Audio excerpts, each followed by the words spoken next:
कुछ खबरें एंटरटेनमेंट की दुनिया से। पाकिस्तान के सीनियर अदाकार आसिफ रजा मीर ने आखिरकार अपने बेटे अहमद रजा मीर और साबका बहू सजल अली की लड़की पर लबकुशाई कर ली। हाल ही में एक प्रोग्राम में शिरकत के दौरान आसिफ रजा मीर ने सजल अली के साथ नए ड्रामे में काम करने की तस्दीक की और बताया कि वो जल्द ही बड़े प्रोजेक्ट में मिंटू नहीं होंगे, जिसमें सजल अली के वालिद का किरदार अदा करते हुए नजर आएंगे। दौरान इंटरव्यू आसिफ रजा मीर ने साफ दिल से काम लेते हुए कहा कि हम दोनों सजल और आसिफ रजा मीर ने फैसला किया है कि हम प्रोफेशनल आर्टिस्ट हैं, रिश्ते खत्म हो सकते हैं मगर एहतराम बाकी रहना चाहिए।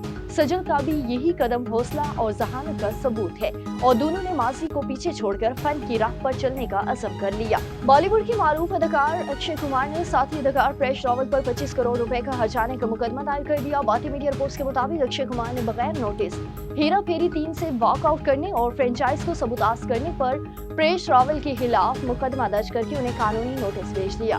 फिल्मसार पर यादरशन का कहना है कि मैं फिल्म हेरा फेरी 3 से प्रेश रावल के वॉकआउट से मुतालिक फैसला जानकर हैरान हूँ और भारत में पाकिस्तान के लिए जासूसी के इल्जाम में मारूफ भारतीय व्लॉगर ज्योति मल्होत्रा को गिरफ्तार कर लिया गया। भारतीय मीडिया की रिपोर्ट के मुताबिक पुलिस ने बताया है कि यूट्यूब पर ट्रैवल वज्जू के नाम से चैनल चलाने वाले ज्योति मल्होत्रा उर्फ को हरियाणा की हिसार से भारतीय मालूमात पाकिस्तान के साथ शेयर करने पर गिरफ्तार किया गया। इसके अलावा दीगर 5 अफराद को भी गिरफ्तार किया गया, जिनमें से एक 25 साल तालिब इल्म और 24 साल सिक्योरिटी गार्ड भी शामिल है, जिनका ताल्लुक पंजाब और हरियाणा से है।